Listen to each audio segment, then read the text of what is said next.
IVM.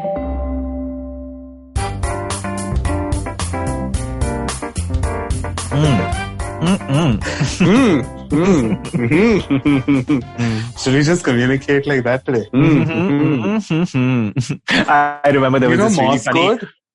I remember there was this really funny episode, sort of Family Guy, where basically very sassy African American women, they use the that kind of it's often like caricaturized, but there was this one episode where literally for 3 whole minutes there were 4 women who kept converse, and you know how Family Guy like gaffs and gags are, where they just continue like overdo it for like for a minute or two. So it was like just, the chicken fighting episode. Yeah, oh my god, I hate those. That's a little as in they were innovative the first 2 times they happened. Then it was like, okay, man, it's gonna be this just went on. Yeah. But yeah. So I said Morse code because a random trivia from my life. But one of the most beautiful, handsomest men I've seen ever in my life was the great grandson of the man who invented the Morse code.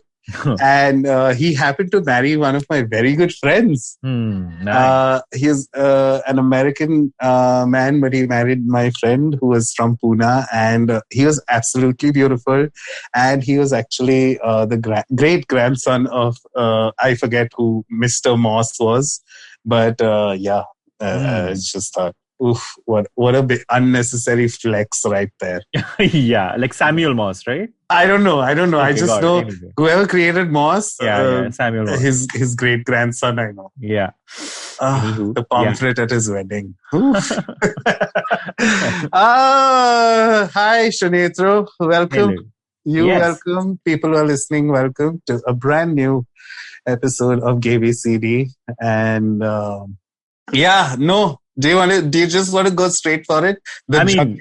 Yeah, sure. Like, you have feelings this week, so I have feelings, and usually I have feelings that I want to reject or I accept. But today I have feelings that I just don't know how to even. Like you want to understand. Maybe I've had a confusing 3-4 days. I'll tell you why, and to make it worse, again, I'll give you an idea of how bipolar disorder works. Is you feel things in extreme, right? Yeah. So rarely, sometimes what happens is it's called a bipolar cycle. So sometimes you can feel extreme happiness for a day or 3 days or a week, and then suddenly you crash and you feel sudden sadness, and then suddenly, but sometimes you feel 2-3 things together, and that's when it gets frantic. And today I'm feeling 2 very polarizing feelings together. So I'll give you what I've been bummed out. Give the context. For the last 3-4 days is my I hate the term best friend, okay, but my man, I'll almost say brother, like the guy who's literally made Bombay a bearable place to be in.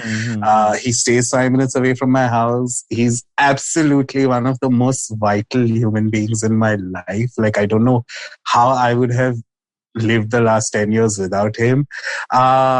He happened to casually tell me that he's moving out of Bombay because he wants to do this spiritual course in the hills in Himachal. And this is a temporary thing, or he's planning to move out of... Like that's indefinite. Now the course is for 6 months, okay, next year. But as in he's leaving his house, the house that he's lived in the past. In the past 5 years,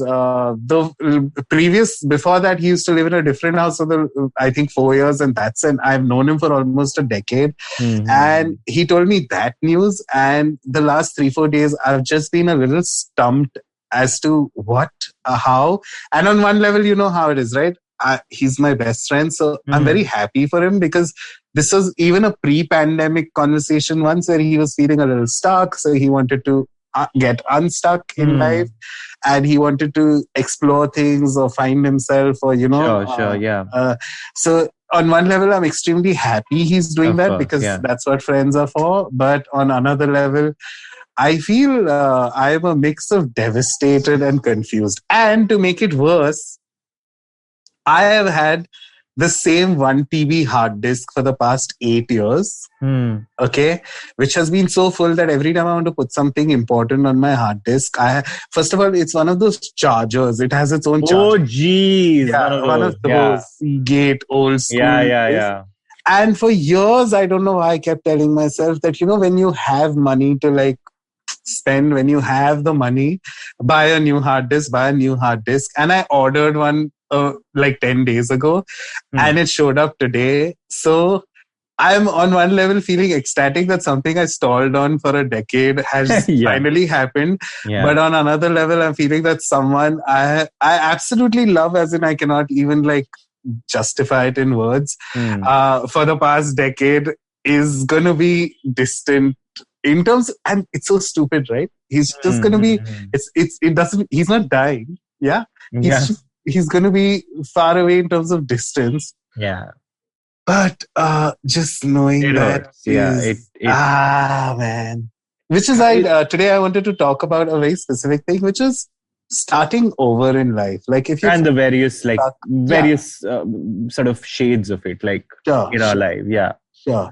Because we have to, especially I think, again, I don't know why a lot of times our topics, I feel like the proclivity to have them in a LGBTQ space is more because we might have had to start over more than regular people. I don't want to say that, but you know what I mean? Like, I think like... How many times have you, like in your life, had like started over? Like for me, I've started over once, twice. And obviously, when you say start over, one of the easiest sort of yardsticks for it is geographical, of course. Moving. For me, I was in Ranchi, then I moved to Calcutta. That was like a start over for me. From Calcutta, I moved to Pune. From Pune, I moved to Bombay. So I've done this like multiple times, and it's so... So with Pune, at least, I don't have feelings like that because I was in a college, in a residential college, and I wasn't leaving anyone behind.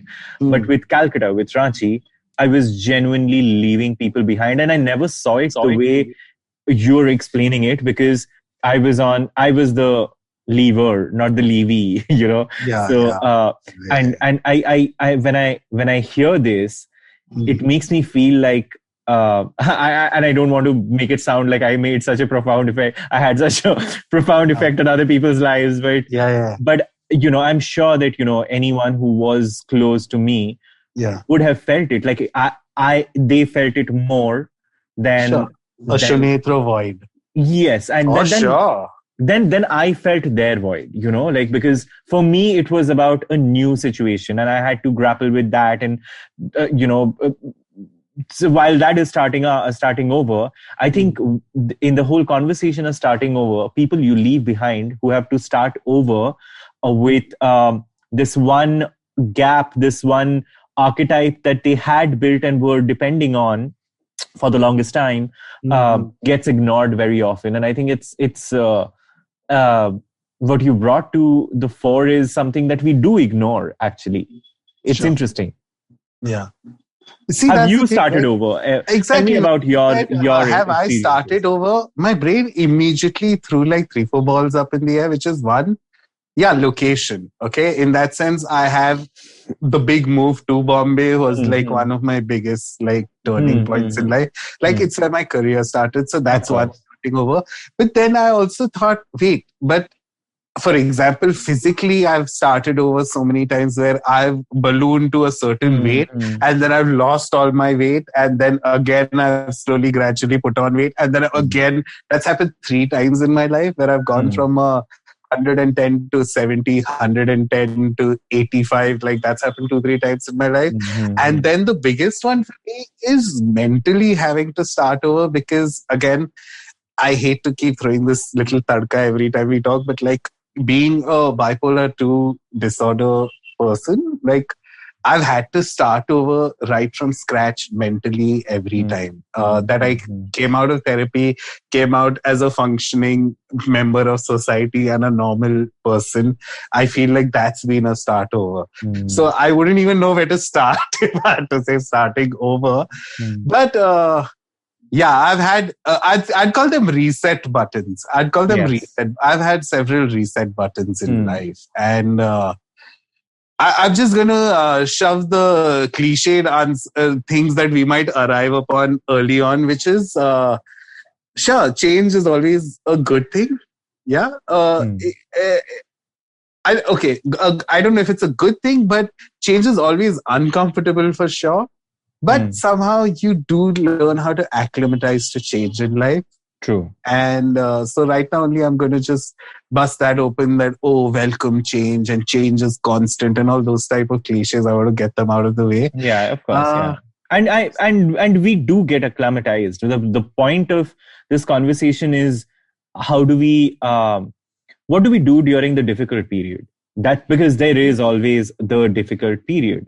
And what do we do then? How do we grapple there?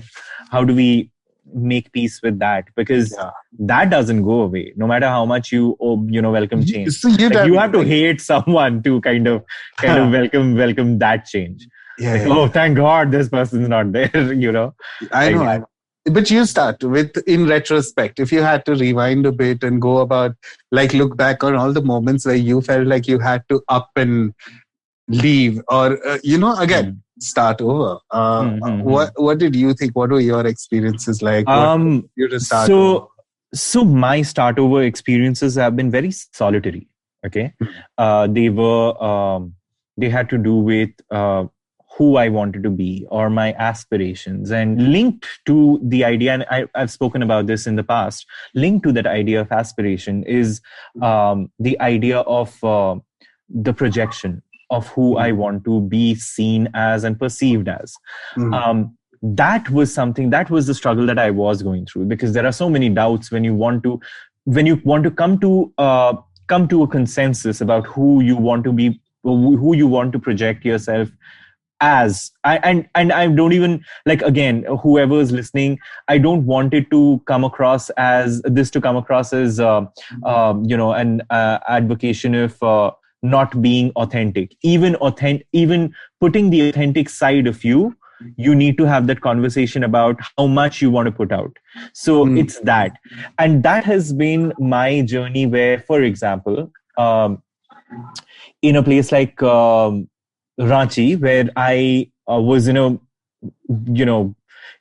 desperately working class environment, desperately middle class environment. And I went to stay with my maternal grandparents who, how old were you back then? This was I wasn't yet 15. I was 14.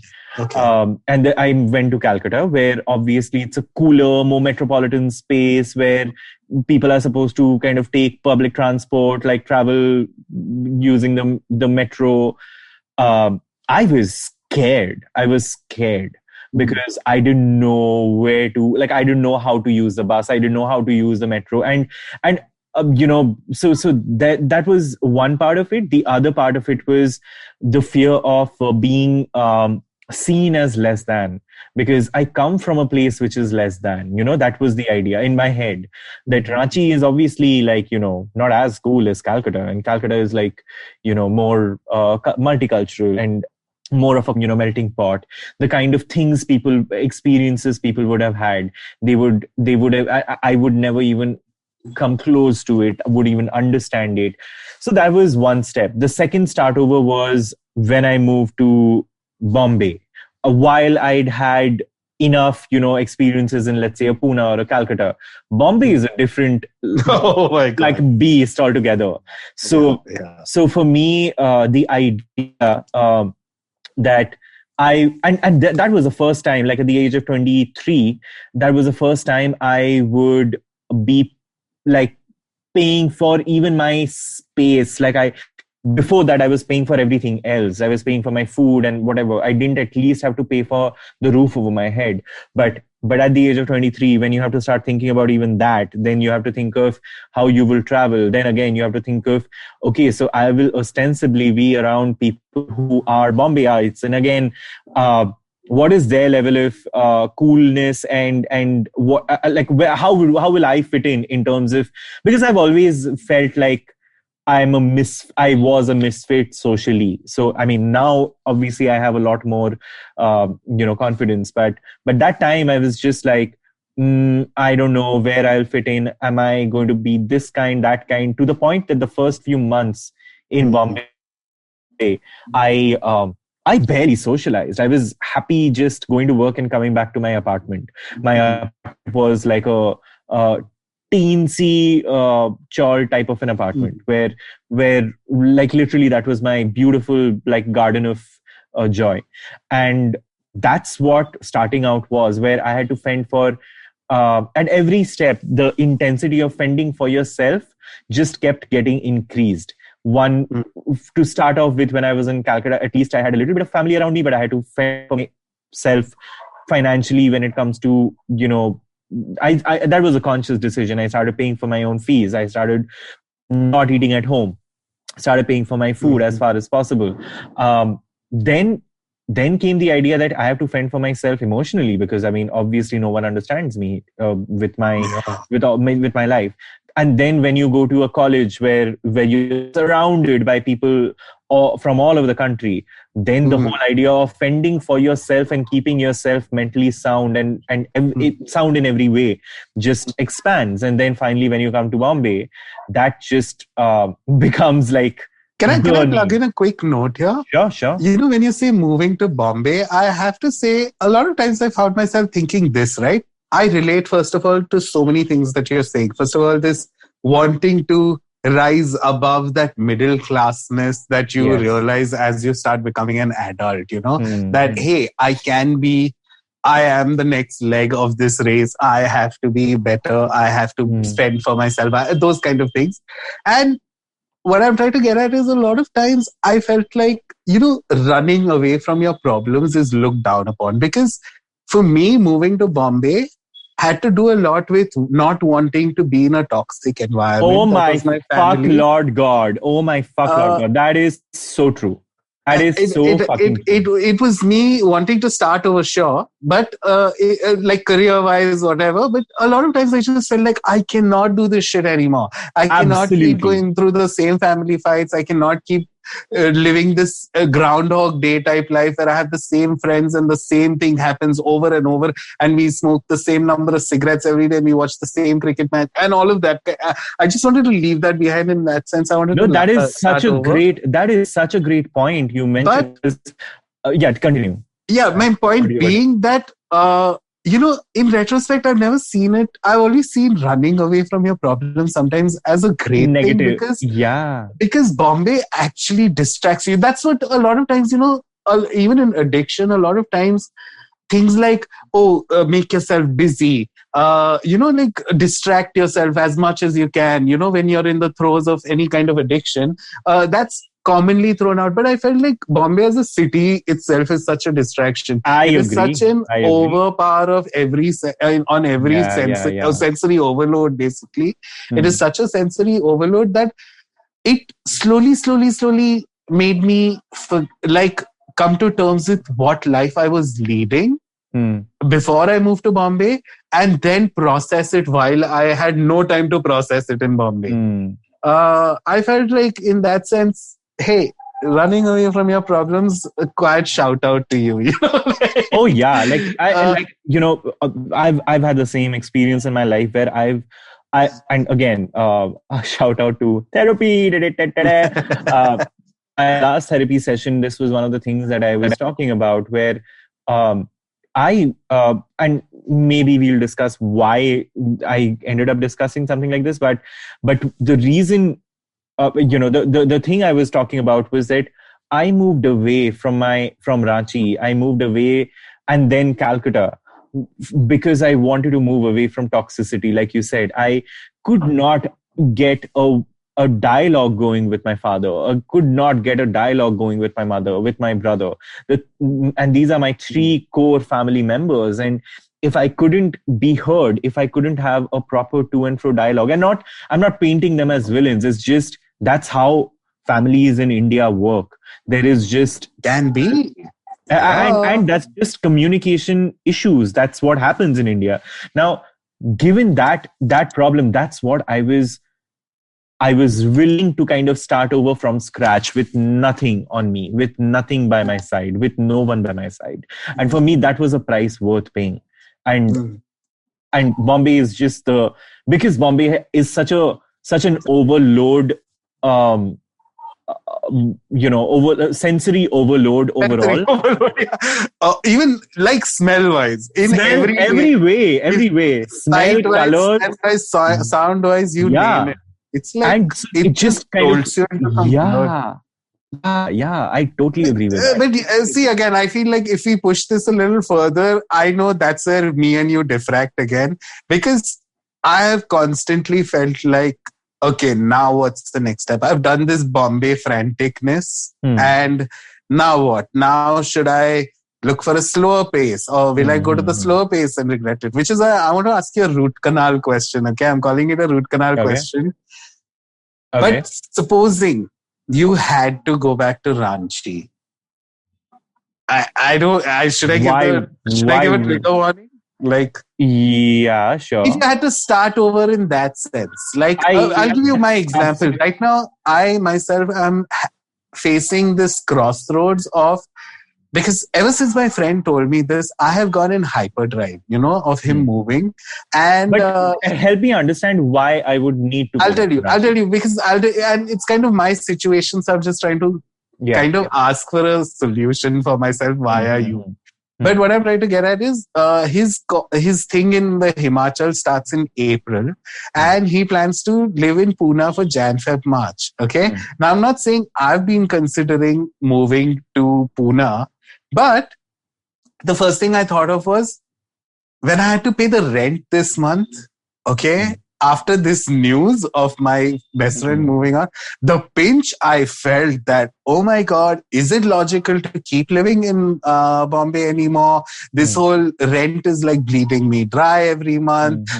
Plus now we live in a work from home type of situation for indefinitely. And in my case, even more indefinitely, because my company is based out of Delhi. So even if the pandemic lifts, there's a good chance I'll always be work from home. Of course, yeah. So does it make sense for me to not move back with my family, but get a more feasible, bigger space, a more quieter, a more... Even right now, while we are recording this podcast, I don't know if you can hear it, but I can hear the clanging of this people. I can hear the traffic. There's a bhajan happening somewhere. And I'm like, I am so done. And so I'll tell you what my perspective on that is, and I'll tell you where my situation of going back to Ranchi is nowhere close.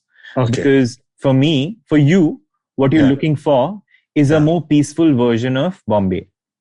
Ranchi is not a more peaceful version of Bombay. Ranchi is no, like if you had told me, would you, like for example, if I had family in Bangalore, it would have been a conversation that would be equal. For me, going back to Ranchi, because here's the thing, what you want to do is take your experience in Bombay, all the good things, and take it to a place where it's possible to have that for like with lesser noise, with less rent.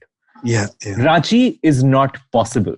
That's not possible. It's a no-no. It's even a no-no. for me, because it's like one leg I want to step towards a Goa or a Bangalore or a more quiet, even Delhi, you know what I mean? And on another level... But why not Pune? Why not Pune? I'm just questioning because... I'll tell you why Pune. Because my dad is kind of at an age where I would like to spend time with him if these are his goals. So that's good. That's... Got it. But then I'm again getting too close to the sun, if you know what I mean. The things I left behind, I am putting myself in an environment where all this 10 years of independence and mental well-being and everything that I've strived towards, which can be very difficult to do in a city like Bombay, by the way. You know, to achieve a level of level-headedness of this, or undoing the franticness of the city on a daily basis. I feel like I've reached a point, and I feel like that can unravel in a way, again, to bring up the hours, you know, that scene where Meryl Streep oh my God, in the kitchen. I can have that kind of a meltdown within 2 days. Got it. So I have a point of view on that, but I will do that right after we take a short break. Yep. See you on the other side. Hello, everybody. Welcome to an awesome, amazing, incredible week on the IVM Podcast Network. If you're not following us on social media, please do. Why aren't you? You should. It's absolutely essential that you do. It's IVM Podcast on Twitter, Facebook, and Instagram. Another fun week in the books last week, and I think you guys should definitely check out some of the shows that we did. So first, let me tell you about Cock and Bull. We did 2 Cock and Bulls on Cyrus Says last week, which is, I don't think we've ever done before. But there was just so much to talk about, and it was fun. The first one was just on Trish, myself, and Cyrus. The second one, we had Abhijit Ganguly on, and that was a great episode. Do check that out. Check out Know Your Kanun as well. It's been a while since I spoke about that show, but Umber's been doing a great job on it. This week he spoke to Naina Sharma, a Canadian lawyer, about the ways that you do business in Canada and the challenges that presents. Definitely very interesting stuff. Do check that out. The guys at Naan Curry are doing some really, really fun stuff. Do check out their latest episode. They talk about roti, the simple bread, but it's got some complications to it. Let them tell you about what they are. Do check that out. Also, do definitely check out the Wire Talks with Siddharth Bhatia. He's been killing it, man. It's just a new show, but what great conversations. This week he had Siddharth Singh on to talk about pollution. Do check that out. And you know what, guys? The best news of all, Simplified is back. They've been back for a few weeks and I haven't called them out before, but remember that they're back and do check them out. This week they talk about, does censorship make sense? Knowing the guys, I think I know the answer to that, but you should go check that out. And with that, let's go back to your show. And we're back. So, For some odd reason, why do I feel like when we got clapped back in after the break, our guy said 3-4. Okay. You say 3-4 or 3-1? No, 3-1. Okay. But coming back to what we were discussing, this idea of you going back to Pune. So I'll give you a little bit of I know this might be TMI, but my elder brother, he suffers from spells of paranoid schizophrenia. Like, it's not extreme, but he has spells of hallucination, and he had this started last year. And to add to, so obviously this is something that happens to a lot of people. Sure. But what kind of bothers me is that this has happened, this thing started last year, and this has happened once, and he was sort of in an in-treatment center for what started out as 2 weeks ended up being like 3 months before he was released, and he was doing much better. And then obviously the pandemic happened. Now I had continuously kept asking my father and my brother whether the meds are on and whether he's going for therapy continuously. And then he had stopped the meds, he had stopped therapy. And he's had a relapse again. He had a mild relapse in May, but then there were no extraneous, extenuous effects that we figured. So it kind of, again, with my father, he never takes this seriously, so he kind of shrugged it off. And since we weren't sensing anything, it continued. The things continued the way they were. But now it's come back, and it's the same intensity as it was last year. And now here's the thing. I take care of my family financially. I know there is a certain amount of emotional bandwidth I have to put out there for them. But in the conversation with my therapist, one of the things that I kept asking was that I am worried. No one will ask me, but I will come to a point where I will be expected to give more to this unit of my father and my brother, to the point that I have to start lessening myself, that I have to start taking off from my happiness. And I'm not okay with that. And that's something that I have come to a conclusion of.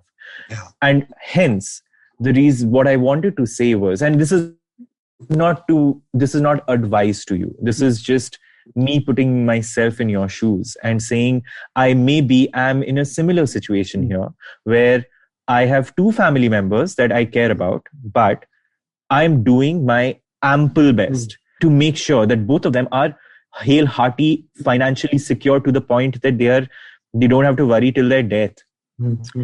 But I do draw a boundary to a point where if you are being given a toolkit to follow, to be better, to feel better, and you refuse to take those steps, you refuse to take those, utilize those channels, that's a boundary for me.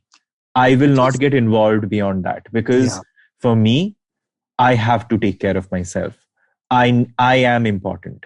I am not my parents' generation where you have to sacrifice and martyr yourself at the altar of family. And if push comes to shove, if so much is asked of me that that nothing remains of me, I'm okay to cut that toxic connection. And I'm not saying it's a toxic connection. I'm saying if push comes to shove, things come to a point where emotionally what's asked of me is so much that it will debilitate me, I'm okay cutting that branch out of my life.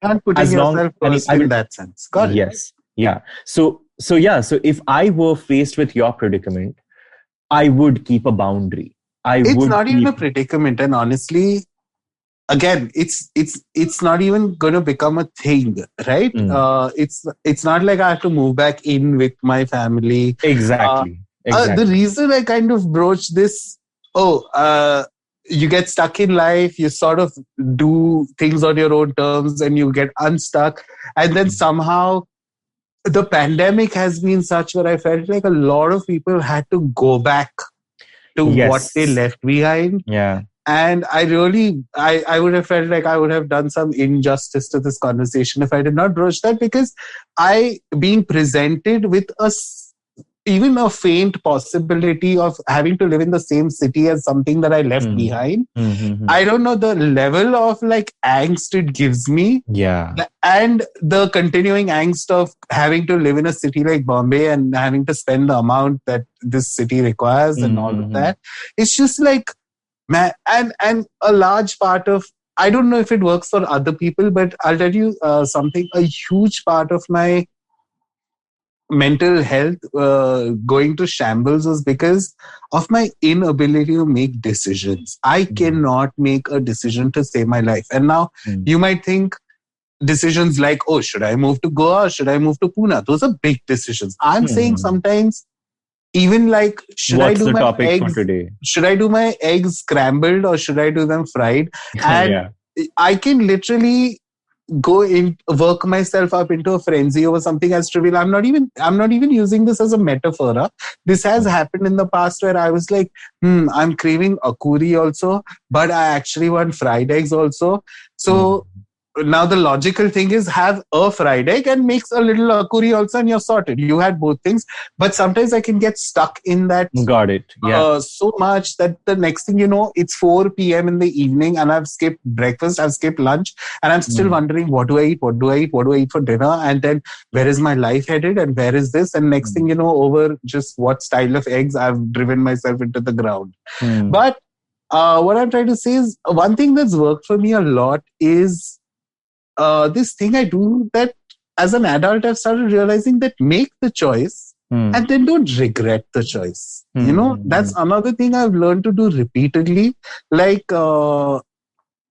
just stick with your decision, because there's no point then crying over spilled milk, you know? Like, if I made a choice, so let's say if I move to Pune or if I move to Goa, wherever I move, then I can't sit there and complain that I shouldn't have and I shouldn't have, because that robs me of that acclimatizing process then that happens with change, you know? So that's one thing I feel like it's worked a lot for me in terms of making decisions. And it's something that's helped a lot in relationships also for me. Like whether it's breaking up or starting over again, if the conversation is starting over, like I have made decisions and then I've stuck with them, and it's helped me a lot in that sense. Just to like, you know, keep it together.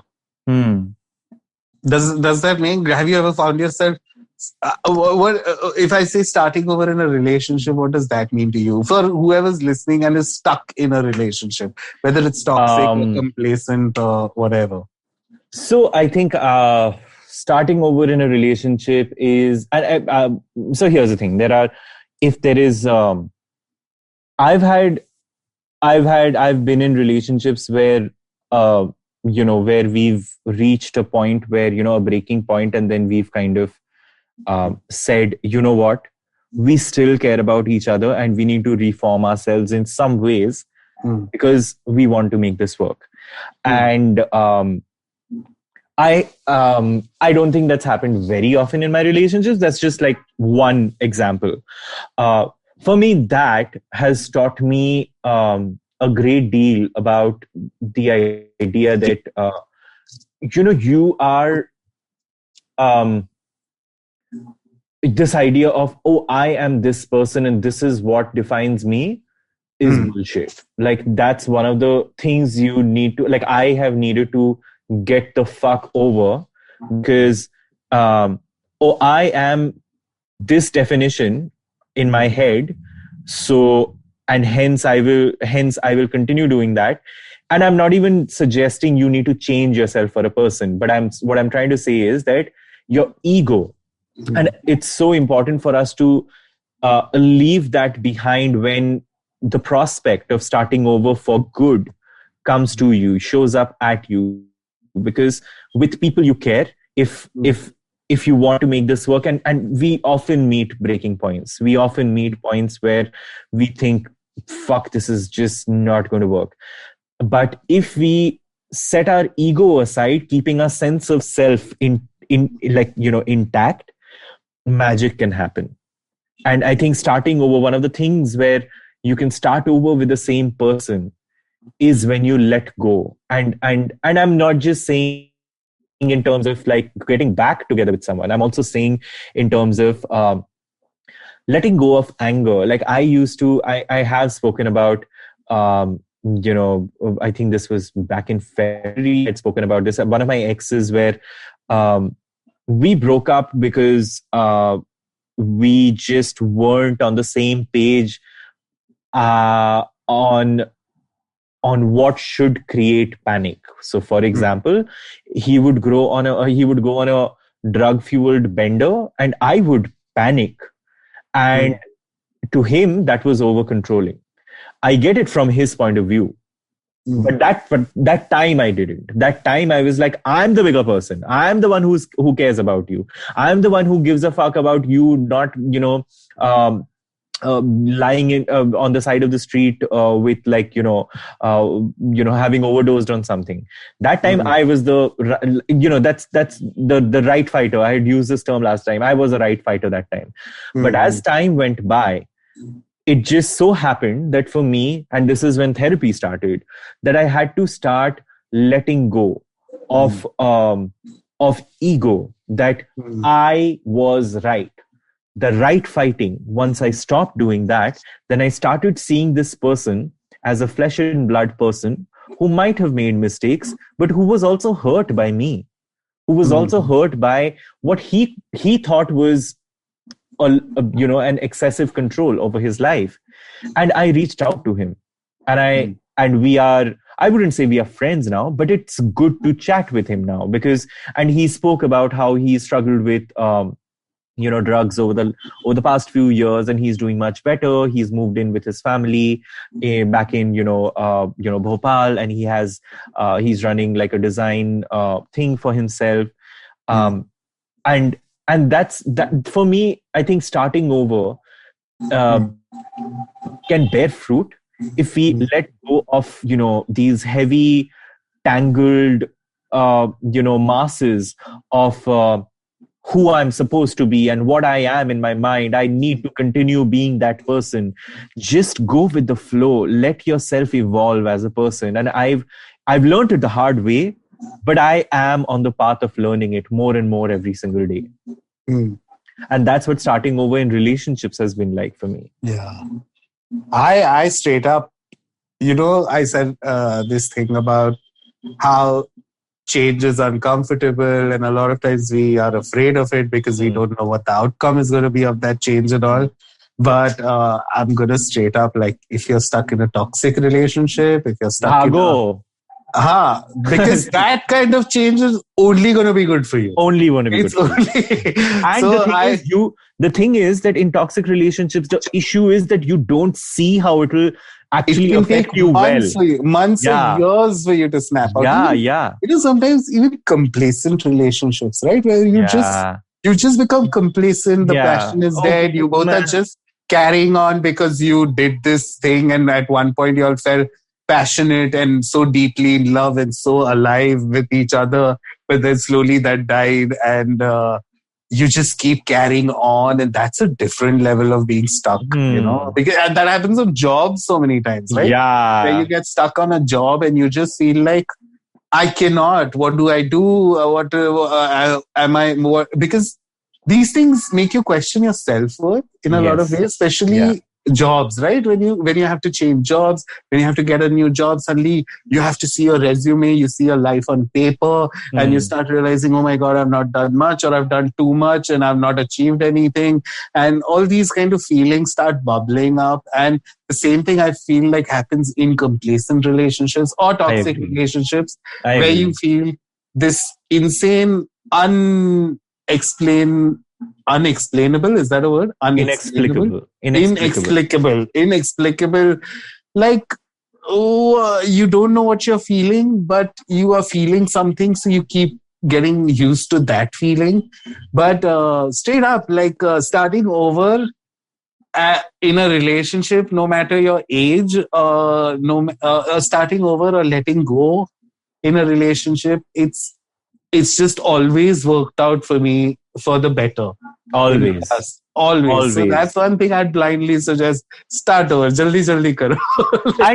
and I just want to put it out there that it's never easy to start over. It is never 100% of the times.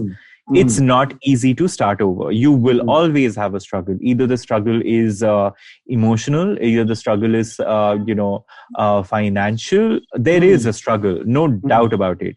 But stick through it, see through it. And we can only speak from our experiences, and that's the only thing. Exactly. We are not experts. But so many times I felt like this struggle that you're talking about, when I think about it, it's a lot of times it's just having to learn things again. Yes. Which it's the discomfort of having to, even especially when I talk about, for example, losing weight, right? I felt like it's the discomfort that I hate. And a lot of times I've learned that in any situation, mental, physical, job-wise, career-wise, whatever it is, I have been averse to feeling any sort of discomfort. And to avoid that discomfort, I'll go to great lengths to make my present more anxious. I know what you mean. 100%. Because see, the thing is that the truth of the matter is any kind of change is uncomfortable.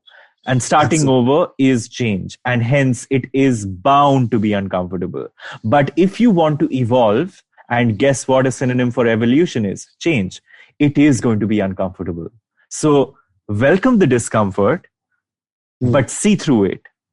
Because what's waiting for you on the other end of that discomfort is a new you, is a new experience. I'm not going to say like, it's going to, erase all the troubles of your life, but it is a new experience that's waiting to kind of be experienced and devoured and be part of your story. So like that to me is the essence of starting over. Yeah, man. And that feeling, that one precise moment where after a while, right? After all, you started over, you've made changes, you're going through, you're learning, you're like, why the fuck did I do this? But there always comes a point where you reach this level where you're like, I'm glad I took that step. I am absolutely. Man, like you no drug, no, nothing can compare to that. That high is just like when I especially when I'm doing this podcast, for example, I'll try and paint a picture. Okay. I am sitting in my drawing room where my windows, my window curtains are sort of, set apart and there are beautiful lights out there. My room is beautiful. I've made this for myself, the fact, and there are so many truths in this moment. I am sitting in a space which I can truly call my own. I am sitting in a space that I truly love. I am talking about things that I know not too many people are ready to talk about, and I'm part of that machine of change in the small way, and I have the privilege of doing that. All of these factors, when they come in, I look back and say, I was so glad that I chose to move away from a zone of my comfort zone in a place like Ranchi, which would have clamped my sexuality, which would have clamped my talents, where I would have been forced to fit a box, and I was okay going through the discomfort, and it's a beautiful feeling to feel that I've come a little distance. I'm not trying to be funny, but I really want to know, have you ever got a message from someone from Ranchi who listens to the podcast and is like, hey. I actually, not a person who stays in Ranchi right now, but I have gotten messages from people who, there was someone who said, I actually went to your school. We went to the same school, and he said, I totally understand where you're coming from, because I faced the same thing, and I moved to Bangalore after that, and I understand where you're coming from. And so that was a beautiful conversation. And so I've had don't ever come back to Ranchi. I mean, I'm not holding my breath. Thanks. Yeah, how much have I mean, I'm sure if Ranchi had like a mayor who was listening to it, he would say this person is banned from ever setting foot. Because I have only badmouthed Ranchi ever. Yeah. So many times I come across cute boys, okay, from Ranchi. Okay. And I'm like, what is Sunetro on about? Go stay there for like a week. Then you will know what I'm all about. Oh my God. Jeez. Simon, go back. The moment you land in Ranchi, fuck, man. Go back, Sunetro. Seriously. I mean, I get PTSD when the last time I had gone there was 2014 or something. And I had serious PTSD because like I was reliving all the trauma and so I just can't go back there. I just can't. Yeah, and that's again the funny thing is for me, having moved from Pune to Bombay, growing up, I felt like Pune had its own vibe.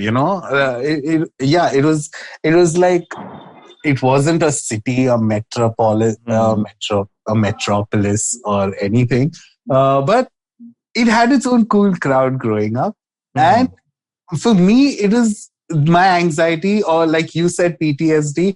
My anxiety comes from the fact of having go back to Pune and feeling that, then my 10 years were a waste. Like, I'm back to ground zero, basically. Which I know is such a stupid thought because it's not even the same city as I left. Yeah. It's entirely like you're not going to like Junagadh, na? Matlab, if I really put solid pressure and took a piss outside my house, it would land in the Hyatt. That's how, that's how like developed Pune is. Yeah. But as in that's not the kind of development anyone looks for, right? Like I just feel like it would feel in a lot of ways, because that feeling of having outgrown something is so like is also bittersweet. It's bitter because you outgrew something because you decided to make a few changes in your own life, and sweet because your memories are there. You have so many things that intrinsically were a part of you because you grew up or were in that place. I know you might not agree to that particular part, but do you think there's any Ranchi in you? Like, no. I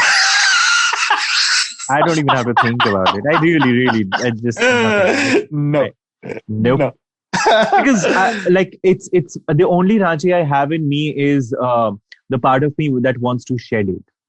That's it. Like I want to shed any Ranchi, like any iota of Ranchi away from me. And I don't mean this in a negative for the place. It's just I want to shed my experience with Ranchi. Yeah, right? because and I want to clarify again, this for everyone. This is the topic. You started over. Yeah. You started over, which is why it's like it's okay to not feel that. But sometimes again, the way you talk about Ranchi, it's like, ये तो subway में cool ranch भी नहीं खाता होगा. Because it has the word ranch in it. No, Oh my God. no cool ranch for me. A Subway fucking opened there and it shut down because people thought it was uncool. Like, itna kya hai? Itna paisa ka sandwich kaun khayega? Like, it's that place, okay? But anyway, that's getting into like me abusing the place. But I would want to keep it to my experience with Ranchi, my experience of Ranchi, just the way a lot of people's experience with respect to Bombay is not pleasant. Mine. I openly always say that. Yeah, as in pleasant to the point that it's traumatic. And for me, my experiences with Ranchi is traumatic. So, which is why I don't like Calcutta. I'm always open to going back, but like for a short while, because I wouldn't want to go back to work there, but I don't mind going back to Calcutta for like a couple of days, spend time with, because there are nice things to do there. But Ranchi, it gives me shivers. Like I get cold sweat thinking about going back there. You think there are any starting overs we missed out on because we covered mental, we covered relationships, we covered jobs, physical location. No, I think jobs, we've covered. Yeah. I mean, we haven't discussed it in detail. You did, because I have started out like in terms of different industries. That's actually, I just want to take a quick moment. No, take your time. We have time. Starting over with my jobs, it's been interesting because I've been through different industries and I've started over from scratch. So my first job was in events and that realm where while I was in college, I had this understanding of what it is, and it was a part-time job with British Council, and then I got into journalism for like a good 1.5 years, and again while I wouldn't say, I think the reason why my experiences with jobs and because all of them are different fields, they've not been very difficult to start over with, because there's been a thread of synonymous. Something absolutely that traveled. So for example, while I was working with British Council, there was a lot of writing that I needed to do. There was a lot of story coverage that I needed to do. And that kind of flowed into my journalism job. Now, after journalism, I studied filmmaking and mass communication. Now, writing was a very big part of, and when I joined Glitch, where I work right now, I joined as a producer, as a video producer. So writing and visualizing and photographs and editing and things like that were again like a thread. And then when the ad agency part of Glitch started growing up, again the idea of creativity and visualizing was again a little thread. So I've been very fortunate, and I always marvel at people who've gone from who really in the truest sense started over in terms of their professions, where engineering and then gone into like a creative field or I marvel at them, because I don't think I could do that. I have been able to do this hop, skip, jump over jobs because there was like a continual thread of some creativity. I fully relate. Even right now, this new job that I talk about is actually me taking a few steps back, because like you said, there was always something synonymous running. I started as a junior copywriter. Then I became a senior copywriter. Then everything moved to digital. So I became like a digital content writer, like digital marketing writer. Then I became a social media writer. Then I became a screenwriter, and so many times I felt like, oh my God, I've always stuck to writing in some way or the other. But in the end, like my jobs are quite different in terms of what they do what they entail as a profile. The only thing that really sticks out on my resume when I see it is when I quit everything to become a chef 4 years ago. But again, Bombay gave me that harsh reality check, which is, wow, you cannot live your passion in this city. You can't like suddenly just, let me figure out my passion without having some backup plan on how you're going to pay rent or how you're going to get Wi-Fi and maid and cats litter and everything, So I did feel that, and then I snuck into this freelancing thing, and that's one thing I find true about Bombay, which is it somehow takes care of you. The city does take care of you. It never is like it won't leave you in a lurch. There's always things happening. Even right now, when I've had to join this job, when I've started a routine, like a proper full-time gig again after 4 years of being a freelancer, it has involved me going back to social media, which I wanted to leave. But because I had that experience, not only did I land a gig, but in a pandemic where people are taking pay cuts, people are losing jobs, or a majority of my friends have gone through both those things. I feel lucky that it was my experience and this rolling stone kind of, starting over, doing different things in the same realm, has helped me again stay afloat financially, at least. So in a way, again, I'm just thankful that I hate myself for being scared. It's like stepping onto, it's a ledge at a great height. You have the harness on, you're not going to fall off, but you're worried to take a step. I agree. Because it's at a great height. But now I look back and I'm like, why was I so scared back then? Because somehow or the other, I've just ended up in pockets where I've always managed to take care of myself or kept rolling on. So I would, if this was a Yelp review for starting over, I would give it 4 stars out of 5. Yes, true.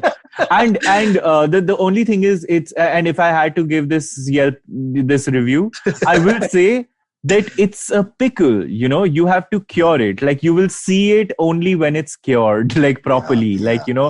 And only in time will you realize how amazing it is. So. Yeah, and it's always nice to, sure, they say, make mistakes, otherwise you would never know and all of that.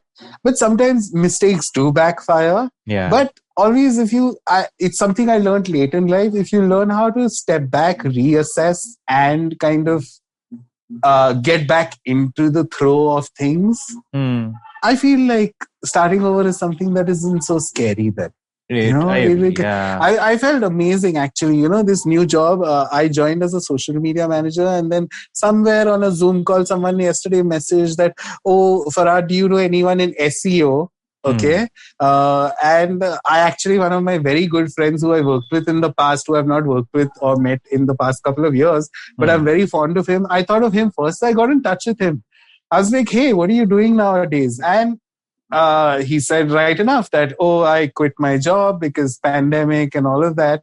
I had to let go. But I started my own cloud kitchen in Kolkata. And I instantly felt so happy for him, that I went to him with a job opportunity that might pay him well and everything. But he's doing what he wants to do. And that's great. He's just following his own beat right now, and that's such a great feeling. So if anyone's listening, if you're wondering if you should, more often than not you should. Yes, more often than not. True that. Yeah, that's, I guess, it. Yep. I think let's have another week of episode number 2700. Yeah. No. So I hope all of you guys have a good week ahead. I know things are opening up a little bit, so be careful. But also, just I would definitely tell people, I would urge people to don't open your mouth and don't open your legs. Yeah, both. But also, get back into normalcy in your own little ways, because it is more possible than it was, let's say, 2 months back. So do those little things for yourself that you're doing, and keep your mind in the right place. So that's about it from me. Amazing. Whatever Sunetro said. Thanks, guys. All right. Thanks for listening. Thanks, Sunetro, for another illuminating conversation. Likewise. I'll see you next week. Yep. And this is it for us. Okay, bye.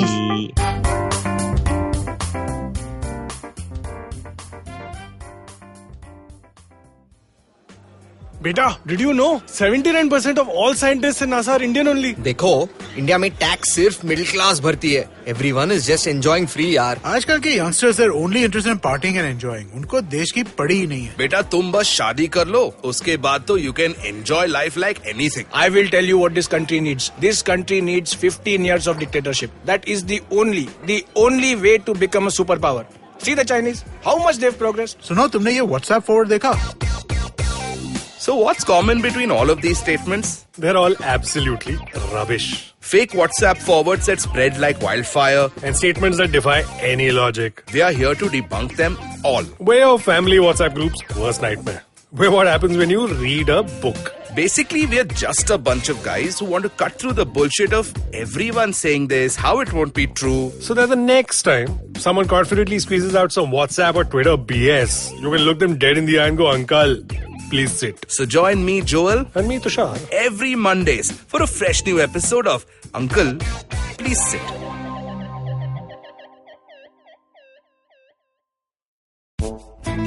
पेश खिदमत है आपकी शान में हमारे अंजुमन से.